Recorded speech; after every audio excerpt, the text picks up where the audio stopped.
बिस्मिल्लाहिर्रहमानिर्रहीम। अस्सलाम वालेकुम। DNN स्टूडियो से मैं हूं मोहसिन हुसैन। सबसे पहले शामिल करते हैं आम खबरें। कराची से आपको आगाह करते चलें, Karachi air power centre of excellence में नंबर 55 कम्बैट कमांडर्स कोर्स की ग्रेजुएशन तकरीब का इनाकाद। कौसर इकबाल की रिपोर्ट। जी, combat number 55 combat commander course की ग्रेजुएशन तकरीब आज air power centre of excellence में मुनक़िद हुई। पाक फ़ज़ाइया के vice chief of the air staff air marshal Syed Noman Ali ने इस तकरीब की मेहमान ख़ुसूसी थे।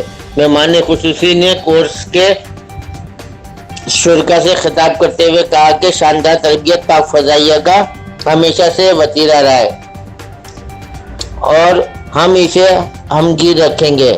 इन्होंने मजीद कहा कि air power centre of excellence पाक फ़ज़ाइया का बेहतरीन हरबी तरबियत का इदारा है।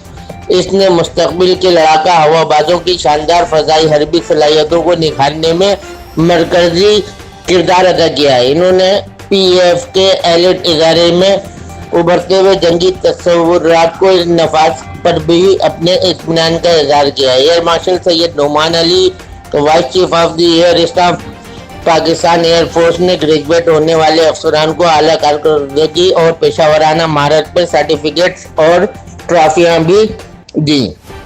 कैम्बेट पायलट्स में मजमूई तौर पर बेहतरीन कारकर्दगी chief of the air staff trophy squadron leader Mohammad Bilal Khan को दी गई, जबकि कैम्बेट कंट्रोलर्स में मजमूई तौर पर बेहतरीन कारकर्दगी की air officer commanding air defence trophy squadron leader Rana Mohammad Abid ने हासिल की।